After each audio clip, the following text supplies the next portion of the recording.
It's another edition of Kaleidoscope on Channels Television. Thank you for joining us and welcome. I'm Anne Nwawadu. Our discussion on Kaleidoscope today focuses on the interventions of the rebranded Stephen Akintayo Foundation and the business arm of GTEXT Homes, as the CEO, Dr. Stephen Akintayo, highlights the organization's contributions to the real estate sector in Nigeria.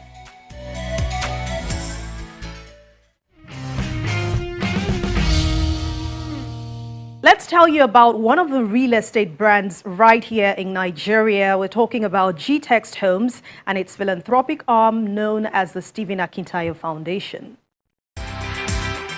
GTEXT Homes is a subsidiary of GTEXT Global, a group of companies made up of several subsidiaries. GTEXT Homes is focused on the real estate industry with a vision of being the #1 real estate company in Africa and a mission to build the largest green and smart homes and estates across the globe for the collective good of humanity using innovation and technology. The real estate's core values are integrity, innovation, energy, and excellence. GTEXT Homes believes in providing premium personal service now and well into the future with an amazing collection of landed properties strategically located to harvest from a bountiful land banking or own a shelter. The real estate firm creates a convenient, smart, and green home at any desired location across the globe. The philanthropic arm of the organization has been in existence for several years with interventions in different sectors in Nigeria, but it was rebranded as the Stephen Akintayo Foundation with the aim to expand its focus in charitable works beyond the shores of Nigeria. The organization is contributing its own quota to improve various sectors, bringing about overall development and growing its business. We'll now hear more from the founder and CEO of both organizations as it discusses the efforts made so far in Nigeria and the expansion into other countries. It's great to have you again on the show. I recall it's been over a year we had the last interview. Okay, yeah. Almost a year. Yeah. But I remember also then you talked about your future plans. Yes. So as GTEXT Homes, as Stephen Akintayo Foundation and all the businesses under an umbrella, how far have you gone? Amazing. A lot has happened. Yes, a lot really has happened. I've published a new book, The Billionaire Code. We also, as at that time, I think we had just opened our Dubai office, so they're doing very well. Our US and UK office as well, so they're getting stronger and bigger. We also had some adjustment in or improvement in our vision of building 200 estates between now and the year 2035. Before now, it was just to build serviced estate where we just provide infrastructure, but now we're creating more of team estates that have some level of luxury. So some are golf courses that will be there, polo club. We're creating artificial lakes in some, and quite unique concept that we've since introduced. And construction has started. We've had to get in a lot of top professionals because of the issue of incessant bidding collapse. We had to get a new CPO whose last project is 112-story building in Dubai, who now oversees most construction. I know in Nigeria, highest you are even going is less than 30 stories. So you have somebody who's done 102 stories. So we're solid. I can imagine. And we also talked about the green or smart estate then. How is that going? Amazing. In fact, 19th of February, we are doing the first launch of some of those houses, and people can come in and see how they look. And the unique concept that we're building for the Nigerian market. But of course, in Dubai, a lot of the properties we sell are green. They are smart. Some not 100% green, but most of them are smart homes. Also, we have had to, we didn't expand into agric. We've already been into agric particularly agri-export in the last 8 years. But we've had to start growing some crops as well, instead of, because what we've been doing was more of commodity trade, where we just buy from farmers, but we had to then get a farm in Oyo State where we planted cashew, and this year we started harvest. We're currently harvesting some of those farms, the cashew we planted, and cashew takes 4 to 5 years before you harvest. We also now run the largest black-owned, Nigerian-owned or African-owned tech hub in Dubai, where a lot of Africans are able to have virtual office, physical office space. It's difficult to really run your business, particularly having a corporate account in Dubai. All that also we've been able to help a lot of businesses. Some also who are not resident in Dubai but wanted a virtual representation, because they have clients. So many of them are able to come to our hub and get representation. And that's been amazing because it has also helped to start changing the narrative. The recent image we begin to have in the Middle East of a lot of Africans going there into cultism, drugs, and all that. So I believe these countries are excited to see a different company that is doing things the right way. I see you pay lots of attention to the younger generation. Is there a reason why you focus more on them? Yes, absolutely. I mean, that's very intentional. One is because I'm young myself, second is also that I could see that the way we've treated our heroes in business in Africa. And I felt it was because many of them didn't communicate how they started, how many of them suffered. So people just felt they were lucky. People felt it was government connection or something. So for me, I had to make sure I communicate my journey and my stories. That's why I authored the Billionaire Habits and the Billionaire Code, where I was able to share my story starting with 1,000 naira 14 years ago and step-by-step process of how I got to where we are today. And I realized a lot of the wealthier people do not communicate the journey, the tough times, the hard times. So you don't have role models, they don't have heroes, and the only people communicating are the ones doing crimes. Yahoo boys, today you go to their Instagram, you see them flash what they do, you see them talk what they do. Now they are even having schools where they teach people that. Now, the people doing legitimate businesses don't have mentorship programs, don't have books, don't have coaching programs. Aside that, of course, they mentor people in their businesses as well. So we've had to change that, organize conferences. In fact, the last one we did a few weeks ago, we had to bring Cosmos Maduka to share how he built his empire from 200 naira. And we hope to do more of that, bring the richest guys to come share the basic starting point. Nobody got here by being wasteful, right? People invested, before they now could afford luxury, right? And that's been fantastic. I mean, on social media, you could see a lot of young people say, every day I look forward to your content. I'm inspired. I feel I can do it now. I feel I can make it. Because if we're not careful, mentally, young people have seen Nigeria as a prison that they need to escape from. They've lost hope. They think that the older generation has cornered everything to themselves, political position, businesses, and it's a lot difficult for their young people to thrive. And we've also structured our company in such a way that everywhere we have an office, we create accommodation. So here in Banana Island, we had to get accommodation for our staff here.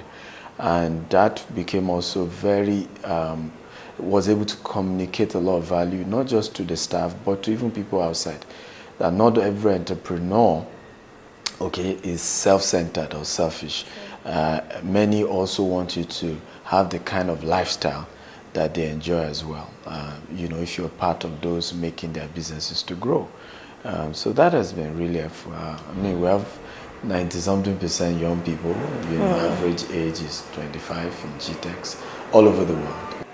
So we talked about the older generation then. What do you think they should be doing better to mentor these younger generation that seem to be going astray? I think they should talk to me. I really do. What will you be telling them? I really do. I really think they should talk to me because first of all, I understand both worlds. I feel they sometimes see themselves as endangered species. Good news, there's no wealthy person I know in this country or outside this country that I've asked a dime from. I mean, I'm doing well. But what I've asked is that can I work with you so we can mentor people? Not to give them anything monetarily, but to give them hope. Because the biggest issue is that we've sucked out hope from them. Many of the older generation had Zeke, had Awolowo. They had people they look up to. And these people used to go to their schools and share stories and inspire them, talk about how they fought for independence. They read about how these people, even in their books, if they didn't come to your school, there were books, there were histories. So you had role models. Who are the role models of Nigeria today? The only thing we see is somebody stole 5 billion, 10 billion, 20 billion. How will the youth believe they have a future? When they even try to contest, they are rigged out of the system. So for me is that we have two tales to share. One is that we didn't get it lucky. The older generation have to communicate that. That wasn't like they dashed us because the youth feel that way. Like you were given and you don't want to give us. So you have to share your story. If you don't share your story, how do we know that you also had to work hard, that it wasn't as easy as we're thinking? But secondly is also to then begin to share how some of our youths can do it better, right? We need the mentorship. Remember what happened during NSAS? A lot of the older generation started complaining, oh, you people went too far, you went too far. But how many of us remember there was the older generation saying, youth should better, in our days, we used to protest, we used to do this. So, so I remember one of those activists saying, we made a mistake, okay, we should have guided them. But you were the one saying, go out, fight for yourself. But again, would that have been managed better if the older people showed up, right, by day 4? And so I say, okay, let's do it this way, let's do it this way. And they will listen, right? Because I remember, speaking with the older elite, some of them that I know, they say, we allow our children go, right? So the issue is that you should have joined us at some point and say, hey, we need to also still midwife this process. So, and I'm even starting a TV show on this, and it's called The Big Talk with Stephen Akintayo, and I'm doing the same thing, midwifing the old political elite and the youth. So, those are, imagine a governor and a fowls or a macaroni. That's the concept we have, and we're discussing the issues, and both parties are saying their own side of the story, because we can't go into 2023 the way we are. Somebody has to bring both parties to the table, and we all find a way out. On January 28th, which was your birthday, you made a change in name from Infinity Foundation to Stephen Akintayo Foundation. So far, Infinity Foundation has run for more than 11 years, right? But this new one now, well-structured, better put. What are your plans now, and what have you done so far? Yeah, so our plan this year is we're giving 20 million in bursary awards. So on that day, we gave out 5 million. So we have 15 million to go.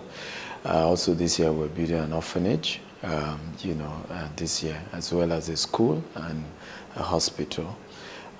Also, we're working on an online university, which is going to be hybrid. So one part is business entrepreneurship mentorship. The other part is vocational mentorship. So tile making, graphics, bricklaying, aluminum work, so stuffs like that. Because that's also another sector. We want everybody to have a degree. And most of the universities were teaching what was outdated and had expired. And a lot of young people feel once I have a degree, I can't do tiles. And there's millions in the making tiles. There's million in aluminium or iron work, a lot of money in those sectors. And you can use your formal education to formalize the processes, right, of doing those things. And I remember a young man I saw, he didn't even finish secondary school. He's one of my best tilers, and the guy is in millions today, and he's not a graduate. He didn't even finish secondary school. But the graduates will say, no, it's beneath me. So we're starting an online university where you're able to do the theory online. Then you can then come in for 6 months internship for practicals. And we also make sure we train you how to write proposals so that when you're done, you're not necessarily looking for a job, but you can immediately start, applying to start owning your business and to people to do job for them as a company. So it means you're promoting skills acquisition. It doesn't have to be white-collar jobs for everyone who graduates. I think that's a major area that we need to work on, a major area. Major, because, not all of us can get a white-collar job, In fact, some of us who are doing well today, you could see me in this office, but you need to see me on site, trying to measure our land, acquiring new land inside the bush. I remember one day I wanted to buy this land, so the seller was like, you're too tush, you can't enter the bush. I said, which one? Oh, yeah, let's enter. We combed the entire, it was shocked, right? So many of us who have made money were people who really were ready to, fold our sleeves and do the real work. While we're Infinity Foundation, we've sent more than 5,000 kids to school.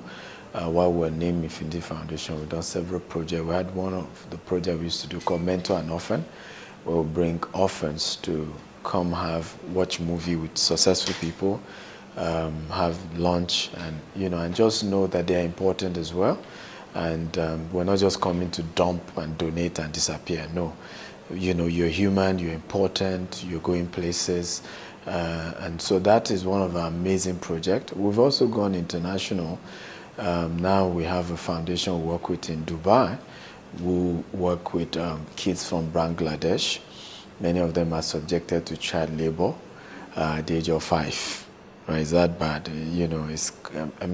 I've seen poverty in Nigeria, but it's another level in Bangladesh. At the age of 5, people are subjected to go and work in construction site, both male and female.